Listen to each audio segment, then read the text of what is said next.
This is Alexandra Constantine, and you are listening to the Dicenius Review, where we discuss novels, film, art, and culture from a perspective outside the mainstream.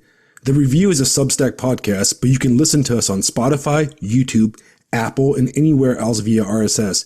If you enjoyed the show, please follow and share this episode. It's a beautiful evening in the Low Country, and tonight, after several attempts cut short due to technical difficulties, illness, and an unexpected thunderstorm, I am finally recording this interview that I've been looking forward to since I started this podcast. Today's guest is many things: an industrial musician, visual artist, model, substacker, writer, culture commentator, and transhumanist. Welcome to the show, the author of the new art right, Rachel Haywire. Hey, what's up, Rachel? Hey, how's it going? Pretty good. You guys are having a party over there, sounds like.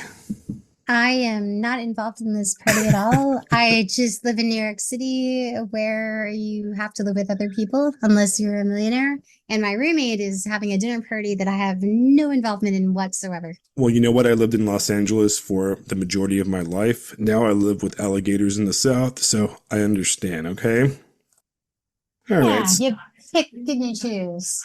Right. So I'm gonna ask you a few questions, and we can just kind of freeform talk and just, about whatever. But in your book, so I recently read your book, right? The New Art Right.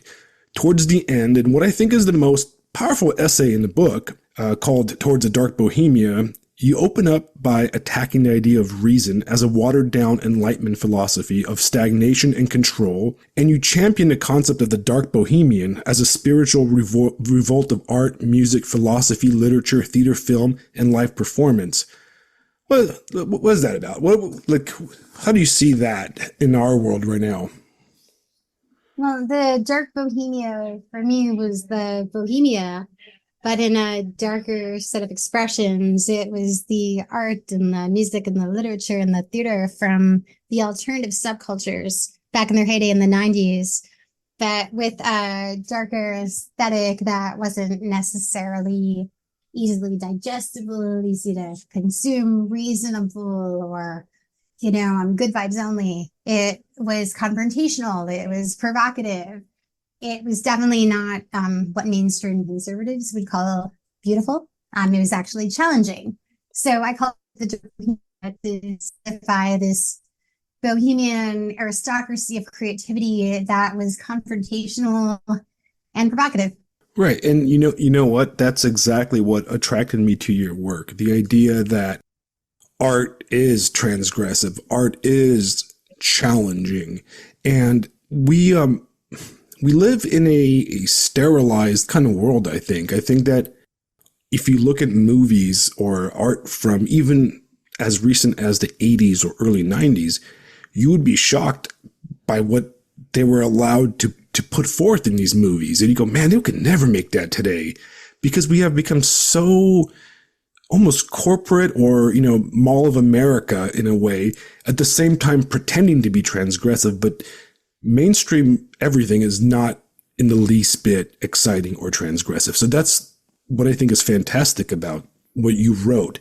And you kind of attack the idea of reason, the kind of a watered down Enlightenment philosophy. And the way I take it is that you're attacking the hyper realist, like hyper atheist kind of a tech bro type of people that must have citations for every argument, must sterilize everything. Is that kind of what you're talking about?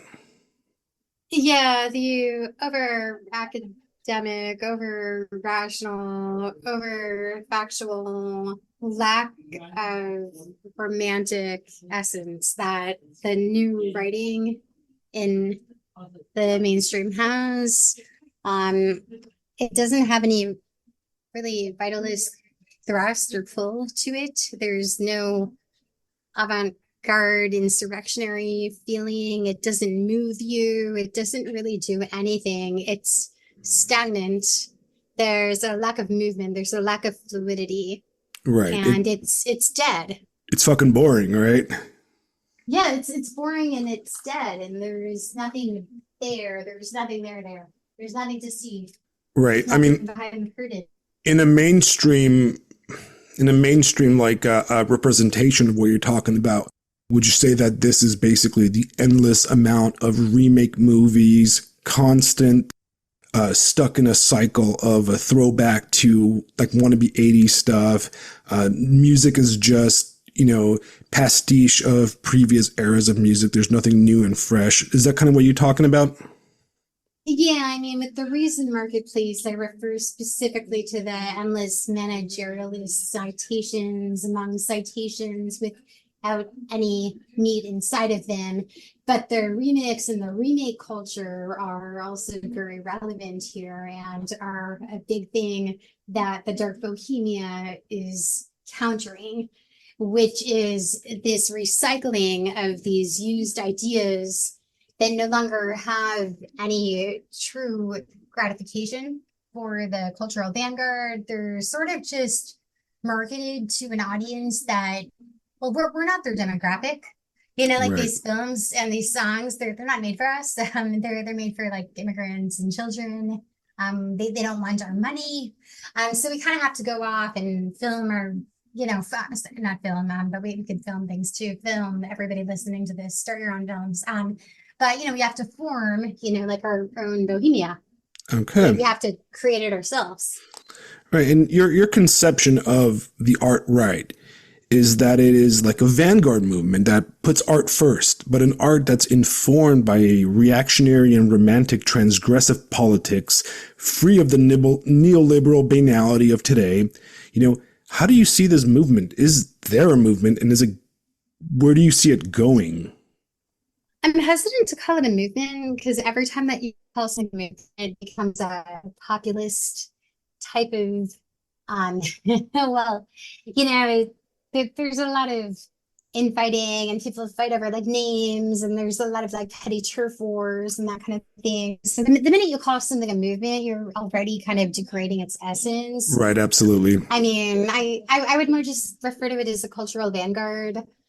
I refer to it as a small group of people in an elite from down under. It definitely not a new ruling majority. I don't want to become the part of a new majority. I just want to build cool parallel institutions with my friends. Right. It's kind of a rejection of populism. One thing that Yes. I've always found kind of hard to swallow since I was, when I was younger in my early 20s, my teens, I was all about, the message, fighting activism and all that kind of stuff. Right. And, I wasn't really a hyper crazy lefty or anything, but I kind of like wanted people to like follow my ideas or, Sure. and the older I got, the more I realized that most people are fucking stupid and they're never going to understand anything we're talking about 99% of the time. And you know what? That's fine. That's okay. Right. Coming to the acceptance that they're not going to accept it and that's okay is Right. hard for a lot of people because, everybody like, wake up, sheeple, take the red pill, open your eyes. Why can't these people see? Maybe because they don't want to, and maybe it's not your job to open their eyes, and maybe you Right. should let them sleep and just do your own thing, and that's it. Right. Let them sleep. You know what? You can hand out, Mensch's mole bug to everybody in your neighborhood, but most of those dudes just want to grill, And And not it's just that, but they won't understand it, and right. they will call you a communist just for being an intellectual, Right. which So, is crazy, absolutely crazy. But you're like that's what you're faggot for yeah, liking art or something like that, or, and yeah. and this is not a right wing thing or a left wing thing. It's just a normie type of thing where most Cultural people just want to grill, man. conservatism. Right, cultural conservatism is correlated with a lower openness level, where people in our scene, I guess it's like movement, but people that are in our niche, are generally very high in openness and high in disagreeability too. We're like the free thinkers on the frontier who are always arguing with each other. And the people who just want to grill, they don't have the bandwidth for that. They consider it to be like the kind of cosmopolitan bourgeoisie type, striver mentality, which is kind of wild. Right. And I mean, is it wrong? Right? Is it wrong that these guys want what they want? And really, it's our perspective that needs to There's change, like I think. yeah, so I think that there's definitely like an element of like, oh, there's uppity New York City liberals who want to talk about other intellectualisms or a bunch of cummies. But meanwhile, they don't even know who Spengler or Moldbug are. Right. So there's that whole element of disconnection Right. to marginalize you even more. Right. And there's an anti-intellectual like current in the United States that's always existed in the United States as long as I've lived here, which you don't really find in Europe, for example. I Yep. think a lot of Europeans tend to take a lot of like almost like pride or kind of like self-importance when it comes to like this level of culture and intellectualism, as opposed to Americans who a lot of people specifically in the Midwest, the South, pride themselves in populist anti-intellectualism, which is kind of a trait of America, but it's one that we have to deal with if we're going to be putting out art and literature and music. And what's really interesting is that you talked about the idea of agreeableness or openness. I'm sure you're familiar with the writer Umberto Eco. Mm-hmm. And, he wrote that essay called Fascism, and it put forth the idea that fascists or right wingers share certain traits. And then you also hear people say stuff like art leans to the left and that the right can't make good art. And, that's all nonsense, right? I mean, Of course. we can both sit here and list like outstanding writers and artists that, fit squarely on the right, like Salvador Dali, etc. I mean, But just look at the Sistine Chapel. right, exactly, right. Dostoevsky's novels, are squarely right wing. The guy was a right wing Orthodox Of Russian. course. But what I The think, institutionalization of art and literature are where it took a left wing turn. right, absolutely, and I think that one thing about personality types, or the idea of being open to agreeable or whatever, is that there is truth to it. And I think that most people can be better divided, not politically, not right or left or Democrat and Republican or whatever, right? But I think people can be squarely divided in the idea of people that are transgressive, they have transgressive personalities, and people that go along with the status quo. And I think that about Yes. 98% of people on this planet are status quo followers, and there's a few transgressive people. And those kind of people tend to basically push towards everything that's outside the norm. So in the past, when our society was a lot more conservative, a lot more authoritarian, those people were naturally attracted to the left, and stuff like, or like, Right. right? But now, for the last, I don't know, my entire life, we've lived in a very left-wing society, a society that is completely neoliberal, and all the tenets of, liberalism or, Western liberalism are the status quo. So the transgressive Yes. people are starting to come from the right, not because they particularly are hardcore right wingers, but because the right is now transgressive and fresh, as opposed to the Prius driving, CNN watching boring liberals. Right. They're actually more conservative now than the majority of people on the new right, so, which is very inverted, to say the least. And I think that the institutionalization of the left is actually the left's own enemy. Like, even from the perspective of a leftist that wants to start a revolution, like with pride flag on a bank, you're kind of, that's going to be too corporate for you. So you might be like, oh, well, what's going on with those right wingers that are all their things on the internet? Maybe I'll go check out their videos. Right. And that's the thing. It's like, the left or the left ideas are conservative ideas. I mean, we grew up, you and I are close to the same age, I think. We grew up, MTV generation, everything was really edgy and post apolitical and right. weird and and ironic, transgressive, Daria and Beavis and Butthead and all that stuff. I mean, that was mainstream when we were growing up, so like there's nothing Marilyn shocking. Manson. Right. Nothing Shocking by Jane's Addiction is one of my favorite songs, and that song specifically was about this phenomena. So it was even hypercritical of itself. There was all this transgressive music that was being released on MTV. There were Smashing Pumpkins videos, Fiona Apple videos, videos of bands like Garbage and Hole.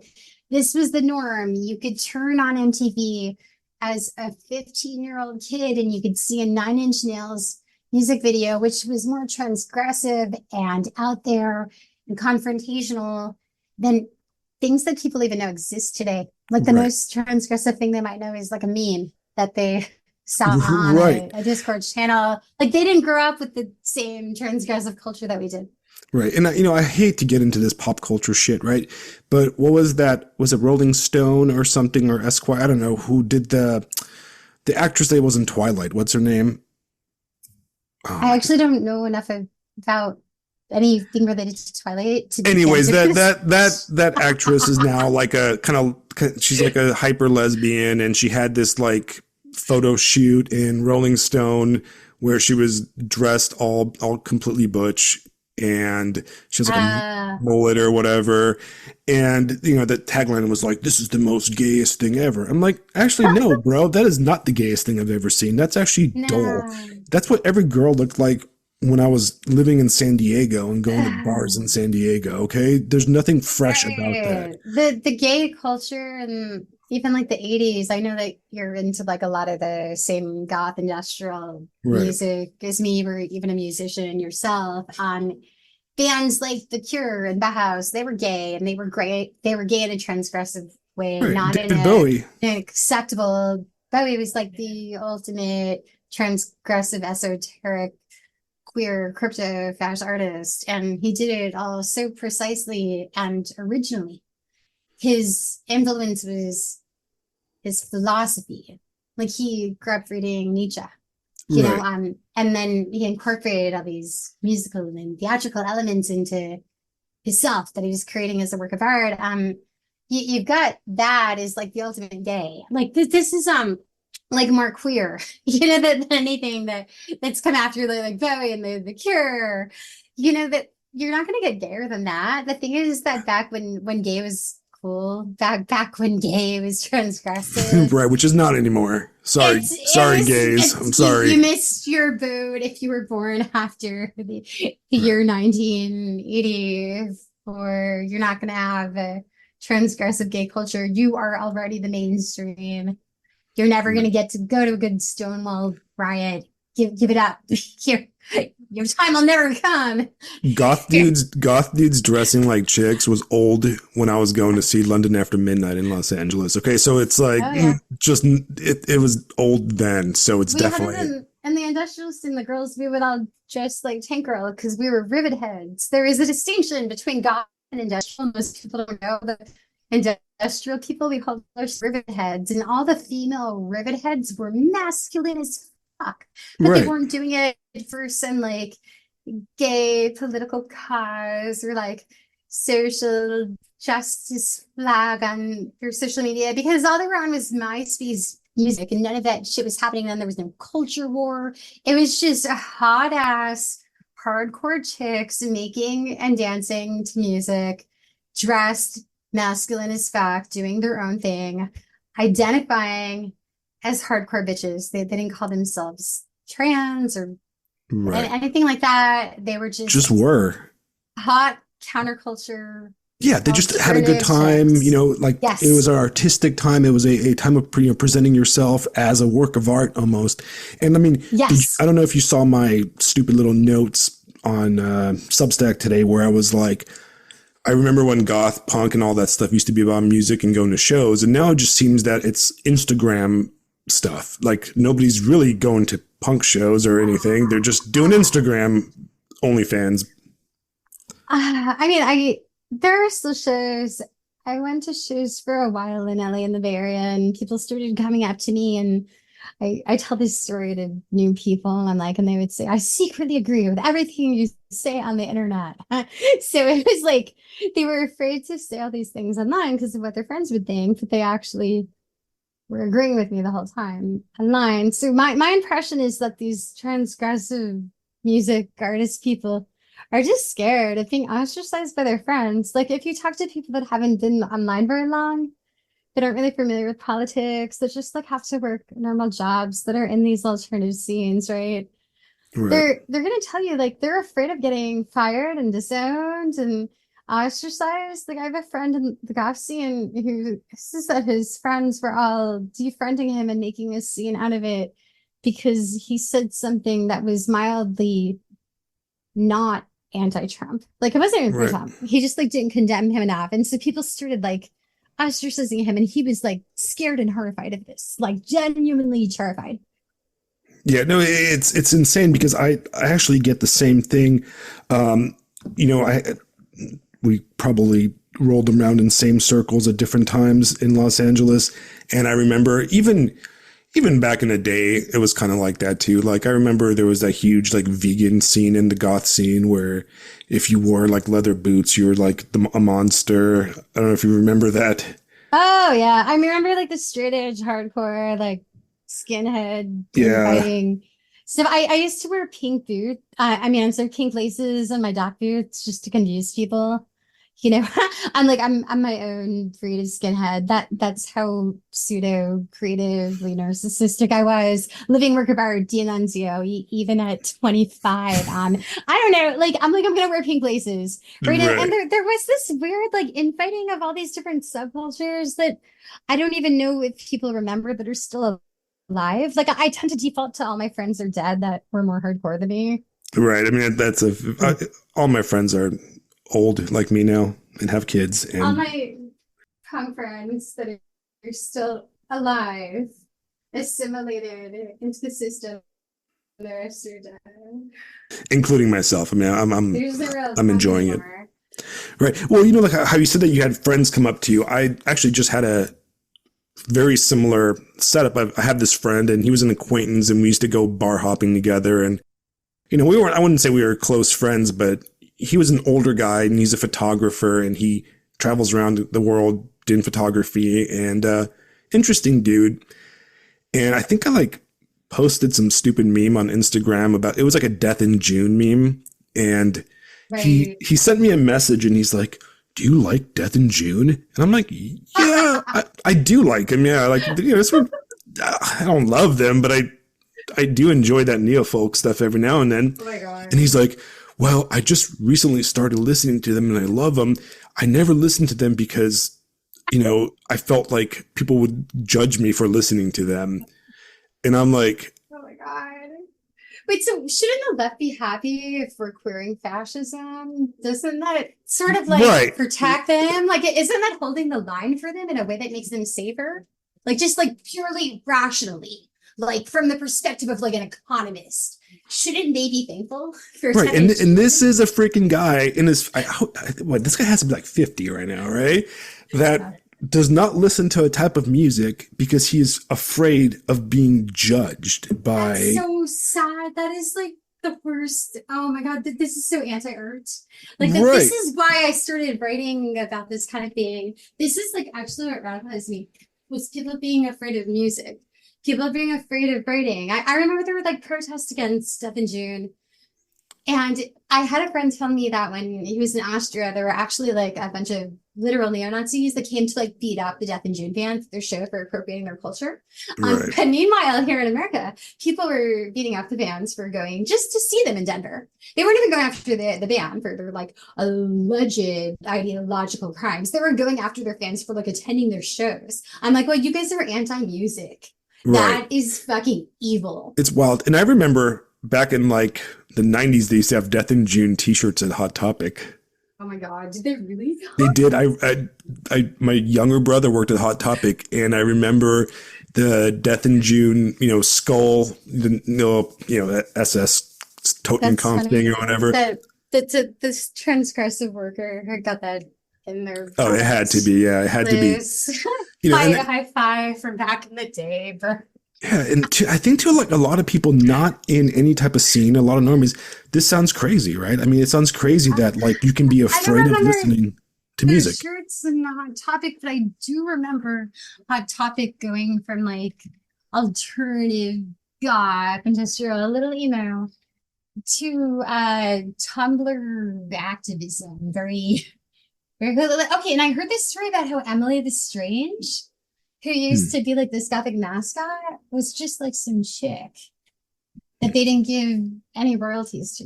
They just like used her image. She was just like some girl that would go to goth clubs. And there were all these T-shirts for Emily the Strange, which led to like a lot of more like activist type stuff. It Hmm. was like the beginning of the end. It was sort of like I do this remember that. Yeah, whole vaguely. era where they tried to like make everything cute instead of raw, and it began turning more feminine in a way that was like against the essence of the music. I mean, does it even exist anymore? Is that store even around? Do they have Hot Topic still or? I mean, I think it is still a thing, but it's mostly like Spencer's gifts Right, now. like it's like It anime shit or seems something like that. that kind of okay. So anime and emo seem to be like the only subcultures that have survived. It's like a hybrid of anime and emo with like a little bit of like ironic internet culture. And so even when I've been to like recent goth industrial type shows, there seems to be like this new type of like younger kid that's like a little emo and a little anime. Right. And I'm like, what is this the new thing? Like what is this? Right. I mean, I live right outside of Savannah, and I was Yeah. walking around downtown Savannah and like Old Town over there, and they were doing some anime shit or something, and everybody looked like half goth, half anime, half greasy gamer, and I was like, That was uh, it.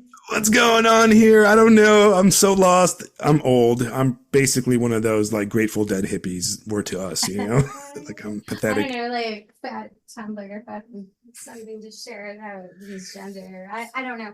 It's too confusing for me. I don't understand anime. Like I'll come at it and say it. Like I just don't get it. And I didn't get how that crosses over to goth or emo or gender. But here we are. So, Right, right. I mean, hey, you know what? That's what's affecting the culture right now. So we have to accept it, and maybe we can have art right anime, right? I would No, rather die than see that. I right. consider it for myself. I If mean, that happens, like I ever the against only it. thing I hate, right, is steampunk anything. I don't know why I have this I hatred. like diesel punk better. Diesel punk was more my thing. It was more industrial. It was more militant. It was more like the hardcore steampunk. It's all like military jet Right, engines, get out, and it has like a little bit more. futurism Yeah, type stuff. that kind of shit. Like if you want like a good niche of steampunk, it's like anti-steampunk. Diesel punk is the Right. best shit. I have a friend. He had like this diesel punky band, Vernian Process. It's really good. He has this album, Behold the Machine. If you want like some hardcore futurist, like early punk type stuff, I'll send you a link later. It's called Behold the Okay. Machine. Vernian Process is amazing. You'll love this album. I mean, what we're talking about. It would cool if diesel punk kind of like had its own musical niche. For a little But bit. it was like steampunk did, and it was like Abbey Park, and it was like at conventions, like anime conventions. And Right. I all the think steampunk bands started kind of. Abbey Park is the only steampunk band I can think of at There all. were others that tried, but they were the ones that did all the conventions. They played a lot of like anime conventions. Right. I'm, And I'm that's probably starting to why. remember this whole thing now. Okay, I think you're bringing me back. Right. Look, 'cause Abbey Park, the reason anime I have a hatred conventions. for it is the same people that go to anime conventions are into steampunk, and I associate both of them with Renaissance Fair people. And I know you lived in Southern California, so you know the Renaissance Fair thing over there, Oh and yeah. I hate all of it. So We should just like start our own dark run fair and call it Judgment Day. I've been talking to Bisto about this. We're gonna start an event called Judgment Day in the South. It's gonna be like a dark, fucked up run fair. And it's right, sort of like, where will you be on Judgment Day? We'll just like invent all the old heads. just Come straight up. back. I'm like, yeah, let's just fucking go. Yeah, and it has to be like in Like, Georgia somewhere. yeah, they have like dressed up as Vikings, like everybody brings swords and like get preachers on stage talking about the apocalypse and that kind of thing. Judgment Day Right. in the Yep. South. Or Renfair. You go to Renfair and you got these secret little flyers to people on the outskirts. You like pass them over. Like, hey, you come to Judgment Day. Right. It like and like mix some metal in there or whatever, Yeah. and a little bit of nonsense. Oh, good. Yeah, just that it would be fun to like have a dark version of Renfair where we took like that geeky sort of weird element and well, we made it more confrontational and gave it a more Renaissance vibe to it, like an actual Renaissance, like a darker Right, right. And you know what? Renaissance. What I'm tired of is geeky. I'm just tired of the whole geek thing needs to go away. I don't like geeky unless it's weird and dark and fucked up. Otherwise, I'm not to it. But if it is those things, I'll give it a pass. I mean, everything I do like is basically coded as geeky. I mean, here I am on a fucking podcast, talking about books, right? But for some reason, I have like an aversion towards it because it's so twee and ironic. It's got that Wes Anderson thing mixed into it, which I cannot stand. And that's the thing from our generation, that like Garden State, thing that I hate with a passion. You know what I'm talking about? That era. The effeminization of all the things and like this watered down carbon copy of the Right. original without the essence of it. Yeah. Yeah, I just want to sit in my absolutely. It's basement, gross. smoke weed. Yeah, I think that maybe this deliberate sedation of people that are intelligent, like it was really big for a while, and there was, I mean, if you remember like nerd exploitation, like if you Right. remember movies like Revenge of the Nerds, where you were like rooting for the nerds and they were obviously the protagonists, but it was like so cringe that you just only felt for the nerds, right? Right. You like hated everything because it was like, And it was then, very tongue in cheek at the same and time. they come out on stage and there's like Poindexter, he's got a mohawk at the end and he's like doing like some Devo type band, and then the nerds have effectively become cool by the end of the film. Now the nerds are cool. And I think that nerds are now past a point of cool. Like when Napoleon Dynamite came out and tried to make it being a nerd cool, it succeeded, and I was angry. I hated that film. I've never seen it. Never seen it. Yeah. No, so I was mad at it. I was like, no, it's not cool. Like I know what it's like to have like actually been a nerd, right?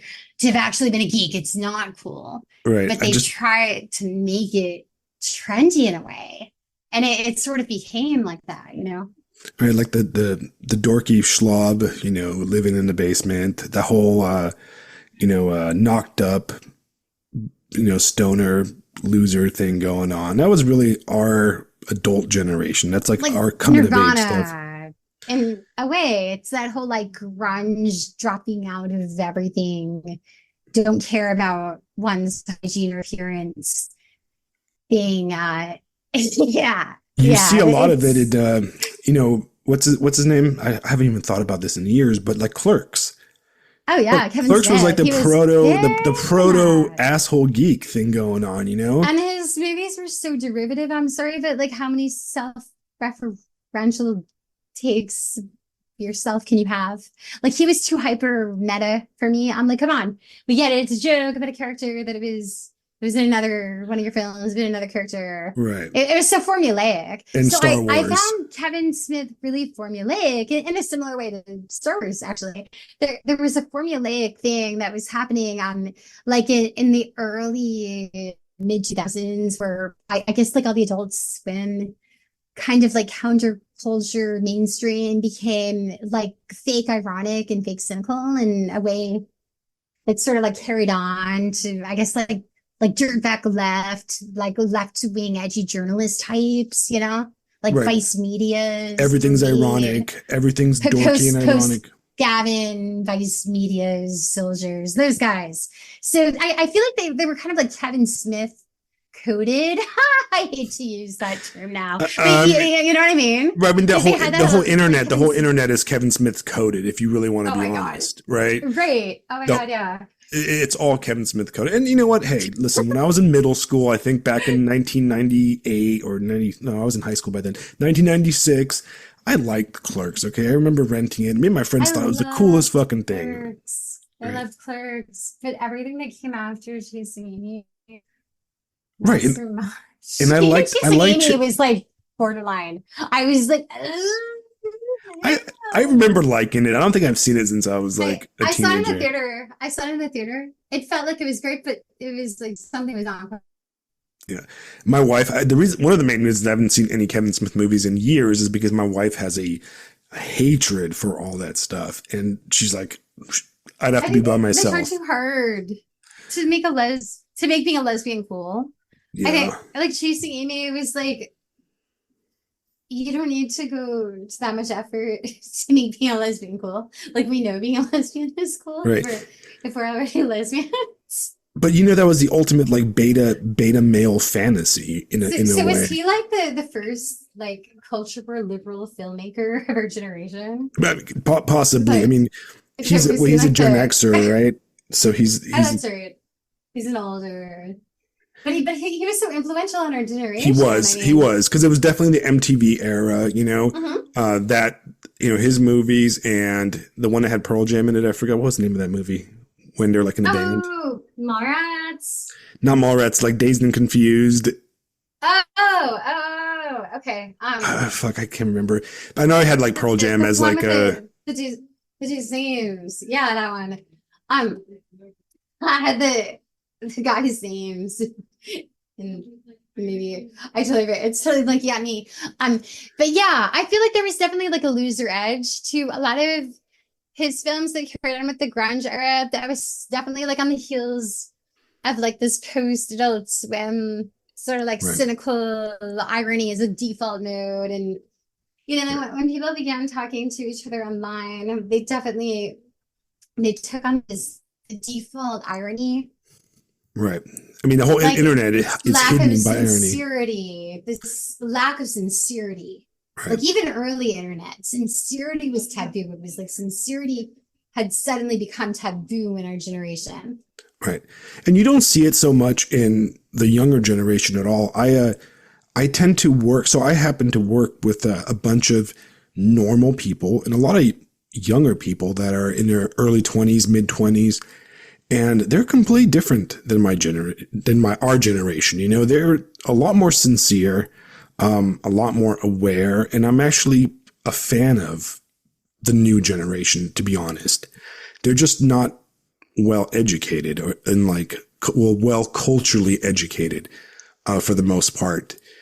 But I mean, come on, I graduated high school in 2002, right? That was at the height of like new metal Limp Bizkit crap, all right? So I have nothing to look back on fondly unless you like. Right. Limp Bizkit was so horrible. Yeah, that was sort of like its own ending. I I mean, I remember like Total Request Live being the ending of MTV, Limp Bizkit being the ending of good music. Well, I mean, period. So I like the sincerity of the new generation too. I think that sincerity should have never been. I mean, just the fact that like people call their posts sincerity posts, or like I had read somebody was an earnest posting. Like the fact that you have to call it that is so sad. Like, did you remember when we were like first level literal with each other, like that back on the playground when people just said Right. stuff and meant it, and it was just like literal meanings of words? You know what? I blame everything on MySpace, you know, because they let you, you know, pimp out your page and put on the song and everything. And ever since then, it broke our generation. MySpace, all right? I Do you remember love that shit? MySpace Where, music though. yeah, people were. Okay, but I love MySpace music. I had a lot of people I met through MySpace music that I actually collaborated on music with, and I met them through there and signed them to my record label. And I mean, very active in MySpace music. MySpace, like, not the music side. I feel the same way. It was tacky. It was like, look at me. Everybody was like an influencer. Right. Look at me. Check me out. but I did love the music side of Me MySpace. too. I'm not gonna lie. I Me had a big too. following there. I had like 500K, MySpace music followers from my old band, Experiment Haywire. I mean, it was a lot. There was a lot of creative transgressive energy during that period. And I don't know. There I remember was. MySpace music being good. I remember like that being a good part of internet culture. It was just like creatives meeting online and collaborating. There was. And even honestly, like even when Facebook first came out, I liked it because it was really good at, coordinating things. I remember everybody you met at every bar, at every, club had a Facebook, and you could organize events and, hey, I'll see you at this bar tonight. I'm going to be going out to this bar. I'll be doing this tonight. And it was great. But now it's completely useless because you don't know anybody on the damn thing anymore. It's like I miss bots and ads. Facebook following, but I couldn't get them to migrate. And Facebook became irrelevant. I know people that are still trapped in there, like the Truman Show. They're never leaving. They're gonna be in the Facebook universe in like 5, 6 years. Like they stay there. They're in. They're not coming out. And so I just remember, like, I realized that I was essentially having a big account there. I wasn't able to monetize anything as a creator, like that. I was just giving Zuckerberg, material. So I'm like, okay, I want you guys to migrate. I want to get writing on Substack. I want you guys to subscribe and pay and join and all that. Like, join me. I'm coming over here. But they were like so attached to Facebook. I tried to get them to like go to Discord, Substack, like Telegram, even oh man, like Clubhouse. When Clubhouse, Oh, audio yeah. app I band. I'm remember like, yeah, that. go to Clubhouse. But I have certain friends that are still really, really, really active on Facebook today, and they will not leave it. I don't know anybody left on Facebook, to be honest. I think my mom uses Facebook and some friends like in Europe that like some family and friends in Europe. But for the most part, I don't know anybody that's on Facebook. I'm So, kind of jealous of you. Because I feel like, does that make me feel really uncool that I still have all these friends on Facebook? It makes me like I couldn't get them to leave. I'm like, please, it's not relevant. Like nobody is talking about Facebook. Please just come to Substack. At least there are real people on here that are new and like they're right. I mean, for all its ills, I do like Substack. And I tried going back yeah. to Twitter, and it's just bots and those No. porno ads and porno bots. So is Notes now. I mean, all the bot firms have taken over. We've reverted to back channels. The best thing about Substack is that you can meet people through Notes and like actually work with them, like we're doing now. Like we're doing a podcast together. Is the Right. collaborative That aspects. is my favorite thing. So But it's what we make it technically, if we really want to be honest. oh yeah, and I mean, I love just posting articles and getting responses from people who weren't even involved in Notes. I feel Right. like Notes in a way it started out like when I was first on it and I first met you on it. I think it might have been a little more fun. And now it just seems like it's becoming susceptible to some of the same like bot farm things acts, but maybe more people will migrate. And I mean, I don't know. Like I mean I say this in my most popular Substack article. Offline is the new online. I believe that we're going offline as a species and that the internet will just become like a calculator.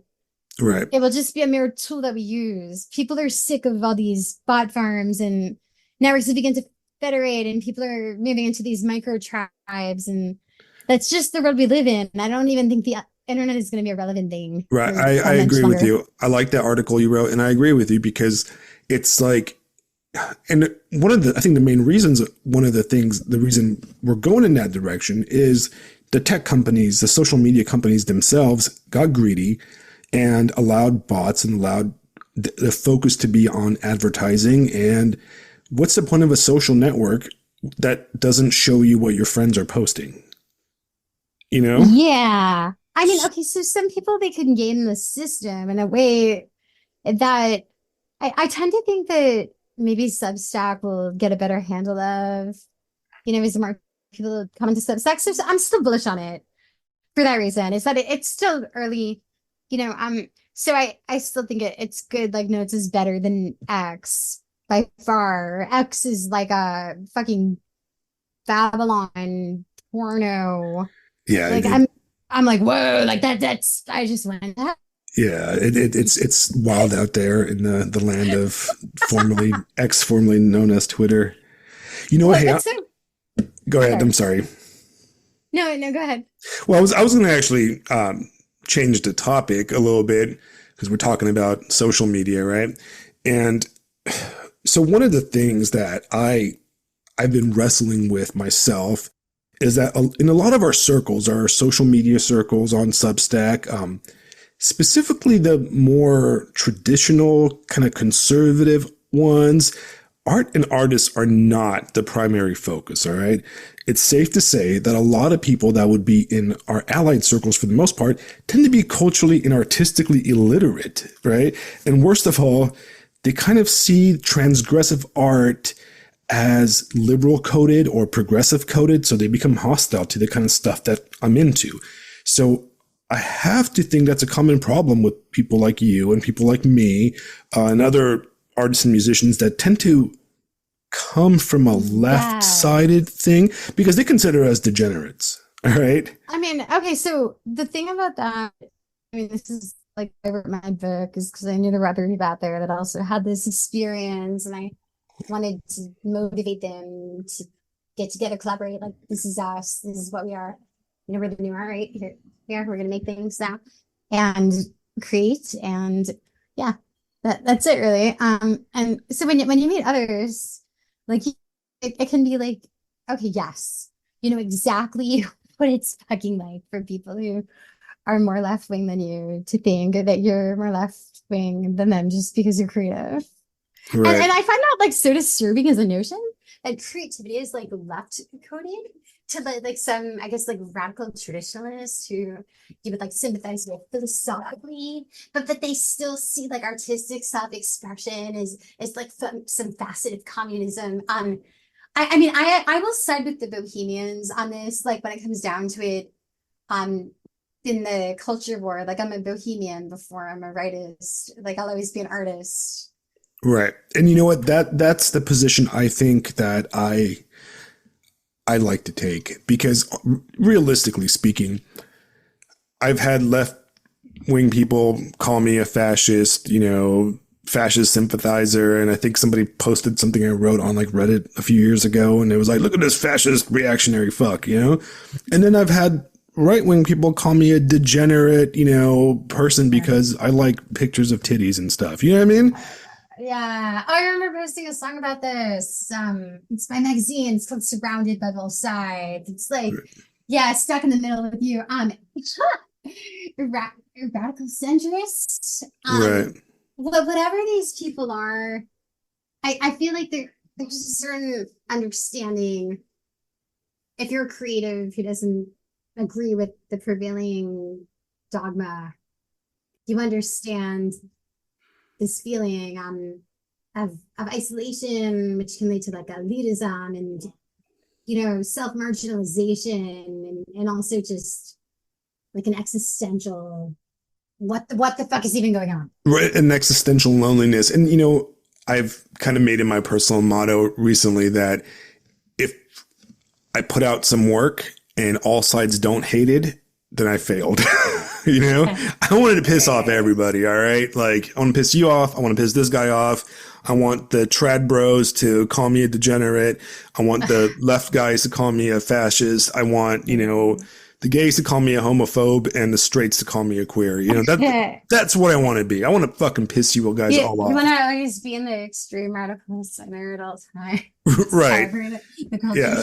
Just a big fucking degenerate all in the middle, That's what art is about. Art is about challenging you. Art is about like bringing forth emotions that are hidden behind, between the surface or challenging the norms. And because beauty itself, people, the trad guys always talk about beauty and stuff, but beauty is dangerous. It's powerful. It's mysterious. It's dark, and it's sexual, and it's not sanitized. You can't have It's not. sanitized beauty. It's not. But they believe that beauty is sanitized, and I think that they only understand beauty when it comes to like monuments and statues and cathedrals. But when it comes to art, they don't understand beauty in terms of music or visual art or film. They tend to think beauty is only like ultra sanitized. Right. And you know the cliche of the Twitter trad posting the Roman ruins or statues, you know, the Roman statues and that kind of thing. And That's the the irony of it is that those statues were painted and completely gaudy when they were new. They look like yeah. nothing, you know, and what they find beautiful, what we find beautiful in our, you know, ancient art, Roman art is the marble, the white marble, right? But what we're really finding beautiful is the decay. Right. I mean, this comes back to the dark bohemia. It's this Right. concept of understanding the beauty and the decay. It's self-awareness of oneself as a culture. Right. I might in my book I call it like the Kali Yuga, becoming aware of itself. And I I think that moment of awareness, it creates these hybrids, like reactionary libertine, and it's sort of like one because of the other, Right. And you know, I have a hard time jumping on board with any people that have, you know, set plans to create something or build something because fundamentally I believe in decay. I believe that you will never build a perfect society. Utopia is impossible. You're never going to have anything good. Everything falls apart, you know. This is And why I don't call myself a transhumanist anymore, because they were too big on that like hyper positivity movement and stuff, and they tried to associate it with longevity. So I actually just call myself a futurist now, because the transhumanists are too fake and gay. right, right. Essentially. And yeah, it's all about creating that Star Trek future, and it's not going to be like that ever because people are It's always assholes. All right, so Utopia looks nice on paper, but doesn't feel good at the concert. right, and it's There's probably no raw boring. energy. Okay, so I mean, I think there are energetic currents, right? I don't believe in New Age woo, but I believe in energetic currents. And some energetic currents, they have a heavier weight to them. They have a feeling of what I call, well, not what I call, but what is gravitas. You feel gravitas, and if something is absent of gravitas, it's absent of spirit. Right, right. And that's the thing. That is a lot of the things. And I don't know, you know, I'm sure you've read a lot of my Substack stuff on literature and indie literature specifically. And I get attacked a lot because I tend to punch right a lot because I want them to write better shit, if that makes sense. You know? That's the reasonable stance. Right. And I I've gotten think, yeah. criticism. I've gotten criticism because people are like, oh, you know, you don't support. I'm like, no, no, no. If I like your work, I will champion it. Okay. I will champion your work.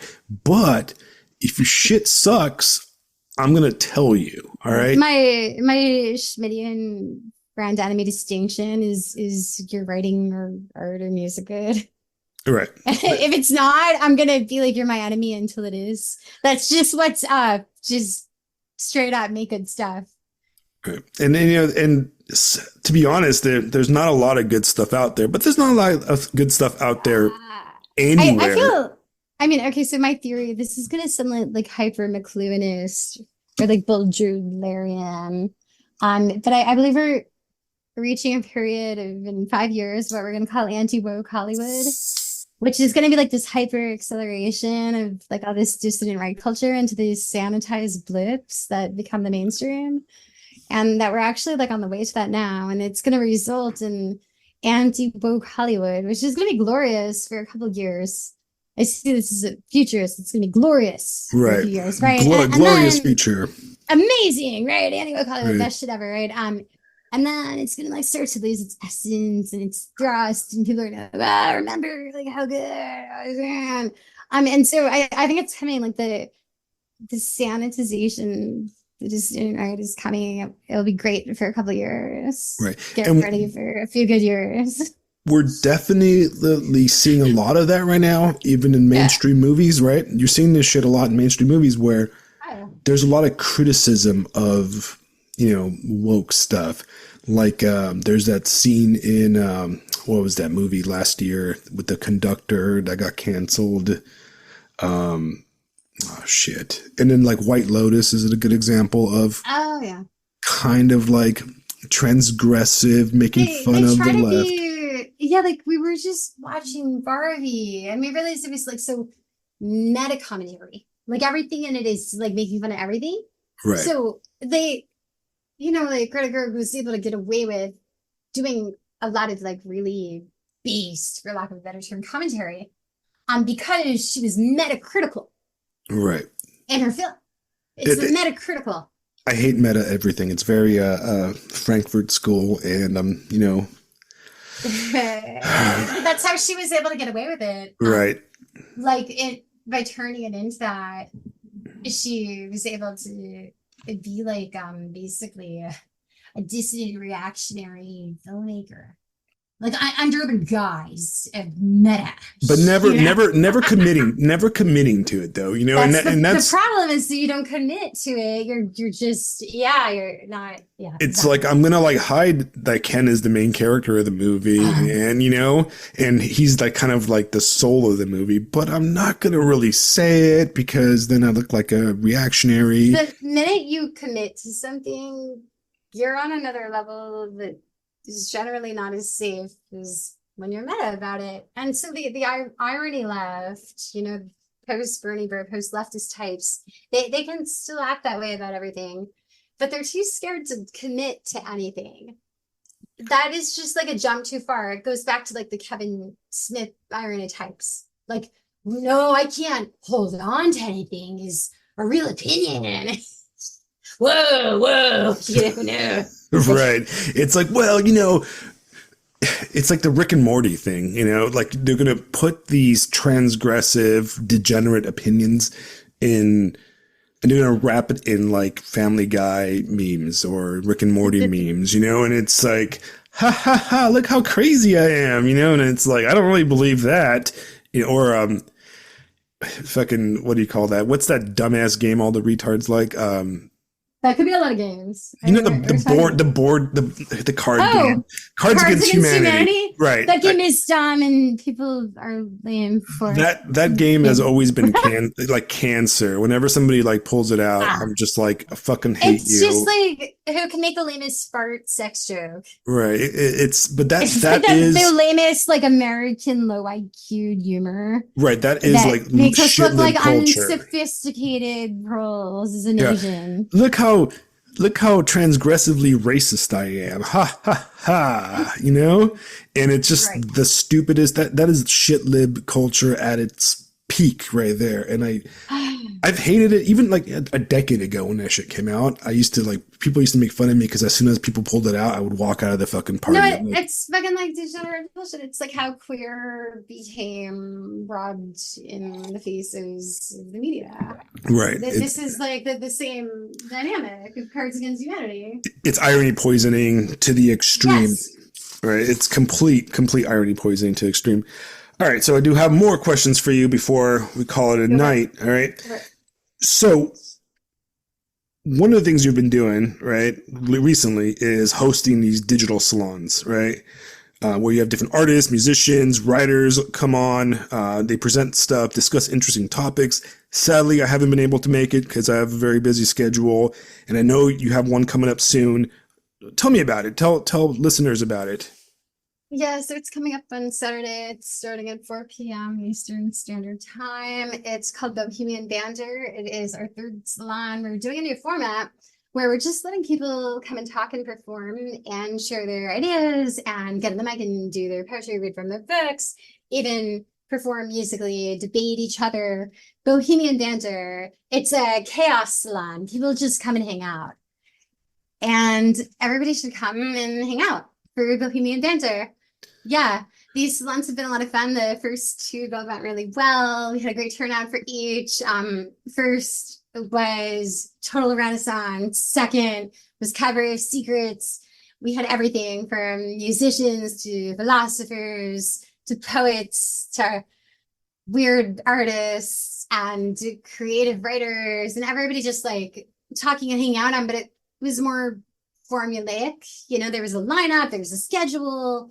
This is just like pure chaos, free for all, everybody coming out. Right. That sounds great. And you host this online and people can find it by going to your Substack or your website, right? Yeah, if they join as members, then they get sent a link right before the event. And I might run a member discount. Anybody listening to the pod? Okay. I'll come up with a code for you if you're all right. So listening.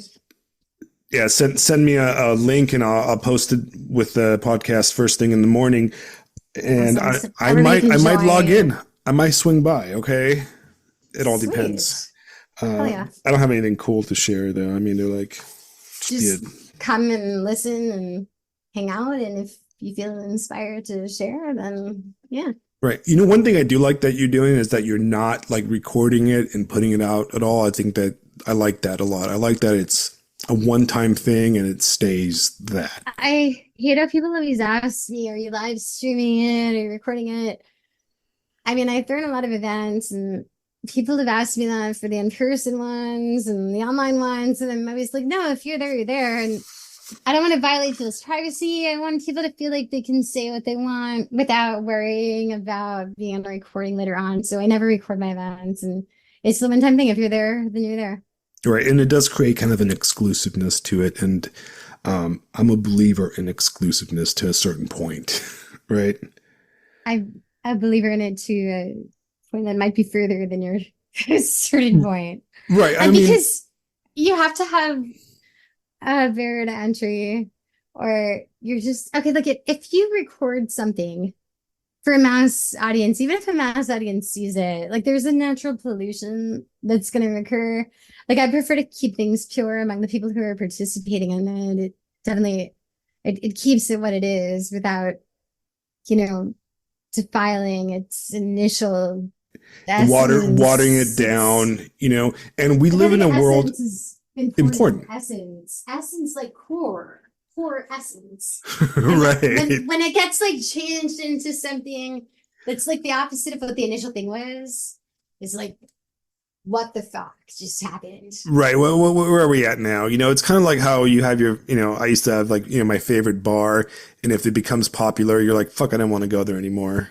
Is it just what people are like calling inversion now? Is it just like the inversion?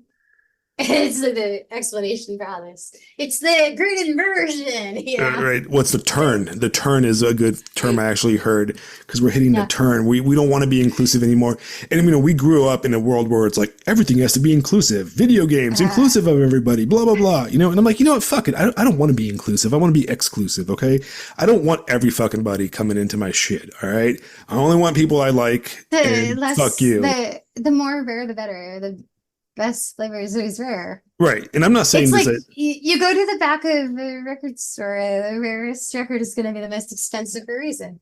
Right. Exactly. Because I remember, and that's what the shittiest thing about, streaming music is that I used to love going to the little small punk rock goth record stores in like Anaheim or like even Amoeba Records in Los Angeles. Yeah. All right. Where like, it was like a pilgrimage because I lived in Long Beach, it was like a 30-minute drive. I loved Amoeba. I love Rasputin Records. Right. I love those record stores. Oh man, there was this place in Fullerton called Ipso Facto that was like the only like goth-ish store. Did you ever go to Philly? There was an industrial record store called Dancing Ferret. I don't think so. That doesn't sound familiar. Yeah, it was really small. They had all the best music there.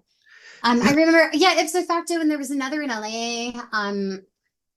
There was one in Pasadena too that had like LA had a really good like goth industrial scene. Like there are all these good venues there, like Dust Bunker, Perversion. I mean, even like Malediction Society was good. I used to go to Release the Bats all the time. Oh, I remember Death Rock, that whole scene. And the LB Death Rock scene. Holy shit, dude. Bar Sinister. Oh, Bar Sinister all the time. Oh my God, yeah. I remember Release the Bats. My friend Mark used to DJ there. Well, so he runs a record shop in Berlin right now. Really? So the girl the woman now that ran, her and her husband that ran Release the Bats was the Jen Batts and Dave Batts, I think. Oh wait, no, I'm thinking of Ghoul School. I'm You think of thinking of Gold School, like yeah. further back. Yeah, yeah, I'm thinking of Yeah. my friend Mark from Ghoul School. Okay, or at least that's different person, but same scene, Yeah, just a little I don't know later. if these Yeah. people are still having. I mean, is Perversion still around? I haven't been in Los Perversion's still Angeles. around, yeah. I mean, I haven't been to LA in a while, It's but probably anime they're, shit now. they're still okay. It's no, it's more like Satanist shit. Like Satanists or like the new, cam girls. It's all like, hey, look at me, I'm Satanist. Oh no, It's the that's new subculture. It's like Satanist, I'm Satanist. oh jeez, yeah. I But mean, the Church of Satan is really big there. So it's like the Church of Satan members, they have their names listed on flyers. It's more of a draw for that whole scene. uh, I just remember it like having a strange overlap with some Ren Fair people, and if you want to look, Geeky, yeah. yeah, But here's the the thing, right? bad part of geeky. Yeah. Those geeky Ren Fair types, those are the biggest degenerates around. Yeah, I Like, mean, if you want to talk like sexual right? practices, like furry shit, they're the most into the furry shit. Yeah, it's like You know they love that furry shit. they make all that stuff like they make. Furry porn. Yeah, it's vile and I disgusting. okay, so I heard one of them tell me that they made all their money by drawing furry porn illustrations because that's what they get the most commissions for. Where they actually just wanted to like make their comic book or whatever, but they got the most commissions for furry porn. Right. So that was like their bread and butter. Right. Isn't that like, what was that website? DeviantArt? That was all Yeah. about furry porn selling and stuff. God, fucking A, man. I don't even Oh man, remember this shit. DeviantArt was good though. Yeah, I for a had while. some fun on DeviantArt. I used to have one. I don't remember what my password was. I think mine was like anti-core or Yeah. something. I remember having fun there. Yeah, mine was probably something really cheesy and I want to fucking kill myself just What thinking what was about it. your first username ever? I don't, you know what? I don't remember. It was something like under a red star. It was something really like, like fucking deep or goth or something like that, I remember I know I'm sorry. It was called Complex Bullshit. It was because you like, just try to be so smart, you're like, I'm so deep, bro. is bullshit complex or is it complex when you bullshit? It's like complexbullshit.com. It's just a bunch of like angry rants. And I did have a screen name Count Succula for a while, which was one I of my like that. favorite. But I'm like, I mean, I'm like, It's yeah, great. I'm Romanian from Eastern Europe, so I'm like, I'm the Count, Count Succula, and I thought that was pretty funny. But My first in AOL, it was get wit deprogram. you didn't throw your zip code in there, like super fallen angel 562. No, I was just get wit deprogram. Nice. You know what? You should start a Substack called that. All right. So more questions for you, okay? This is gonna be my last one because we've been chatting forever. My voice is starting to die, and people are gonna get bored of us. You're doing the online salons and you're doing in-person stuff. Do you think that one can create movements or scenes online, or is the real space required? All right. And I pretty much know your answer based on your articles, but like, how do we get over the fact that so many of us, like, you and I, that share very similar ideas, and the people we talk to on Substack and in our chat groups, we're so geographically and economically separate? How do we fix that? How do we bring people together? What do you think? Events like Judgment Day is a way to bring people together. Everybody just comes out for a couple of nights and plays on stage and sets up vendor booths with their books and their little art stands, and we have like a bohemian, angry render thing, right? So getting together in person, definitely. But right now, finding like-minded people and doing chats with them, back channels are coming to salons that they're, and just coming to my salons. Right. Just come to my And then events. you meet people, you follow them, you realize they live in your area, you go hang out with them. A lot of people have been at my salons online that have been at offline, and we've all hung out after the salons. And I think we're in a transitional state right now where we're often meeting people online and then we're meeting them offline. And I think that does require the formation of online communities still. I don't think we're past that point Okay. where we're just like, okay, we can all like meet up now. I think we still need to grow online communities and then meet up.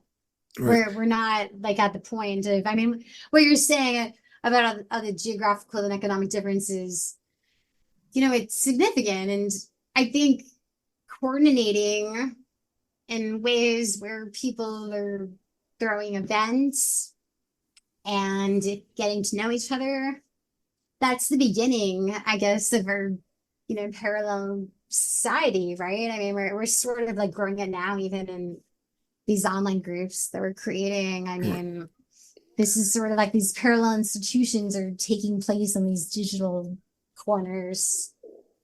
Right. And one of the things that I guess, and I'm not going to take a side on this because I know this is a topic that causes a lot of fights in our sphere, the anon versus not anon thing. And I'm not really sure which side of it I am. I think I see benefits, being like you and I, who are pretty much open on the internet. Everybody knows what we look like for the most part, versus the complete like Twitter anon guys. And the problem with the Twitter anon type stuff, where the fully anonymous people, why I understand they do it, is that sometimes what if their entire online personality is completely fake? I mean, a lot of the time it is. Right. A lot of the time it's just bit. They're just trying to create a character and cash in on their potential Elon bucks. You're like, hey, so it's like a lot of this content, we don't even know how much of it people really mean. I think a lot of the Anon culture is just a way for people to be as shocking as possible without having to really worry about repercussions, which, it's like sympathetic if you want to be shocking, but it's also like it makes it where it's big. Right. It's ultimately somewhat boring after a while because you're like, okay, I got the shocking thing, and at what point is it fake now? At what point are we just, drawing dicks on the chalkboard at school, So that's kind of like one of the frustrating things about online communities. It's like, am I talking to a person or am I talking to a character? And you are just basically On content creators. That just tells me. Like, yeah. I just want to be myself. Like Right. that's a lot of work for what could be very little reward. I mean, how many like successful Anons are there for every, like random Anon account with like 30 followers? Right. There's a billion. I mean, Yeah, It's like you don't stand a chance. right. But And, just be a face, then at least people know you have skin in the game. right.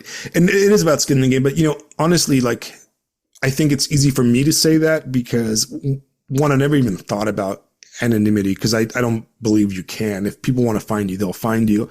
Two, I'm technically very apolitical, Yeah, I tend to lean on the right, blah, blah, blah. But I don't do anything really. I'm interested in books and music. So it's easy. Same. And that's why I don't really have a problem with my face being out there because I'm more creative and esoteric. Like I'm always bohemian before political and, like people that can appreciate what I'm in essence. So it's, people that appreciate what I'm doing that are political. It's great because it's very meta-political in essence. Sorry, yeah, just like I'm an artist and creator at my core, and that's always gonna come before any political thing. And if political people can understand what I'm doing at a meta-political creative level, that's great. That's exactly what I want, but I'm still an artist first. Right. Very like the aesthetics of it and the romanticism of it is what I care about, and I'll care about your work, whether you're left, right, gay, straight, whatever, a Satanist, Orthodox. I'm interested in all your viewpoints. I'm interested in the culture, the feeling, the emotions. And I think that does kind of protect us in a way because you can't really pin. So like I said, I can't blame the guys that post, political stuff about current events and that type of thing because they are putting themselves out there, which I'm not because I don't really have an opinion on Ukraine or Israel or any of that stuff. We're going to end it because I think we're losing each other right now. So I am going to edit all this stuff out, like the little cutouts and stuff. And you know what, Rachel, it was a pleasure having you on, and I hope to have you back in the future. And I'm going to post a bunch of links to your stuff, so please send me that in an email or over Substack so I can link them to the post. And I hope we do this again because I really enjoyed myself tonight. Yeah, thanks for having me. It's been really fun talking to you. Didn't even feel like I was doing being just natural the way it should be. So yeah, good times. Happy to talk to you and looking forward to listening and looking forward to seeing you at my event. And yeah, I'll send you the info for the salon. All right. Thank you, guys. Good night, everybody.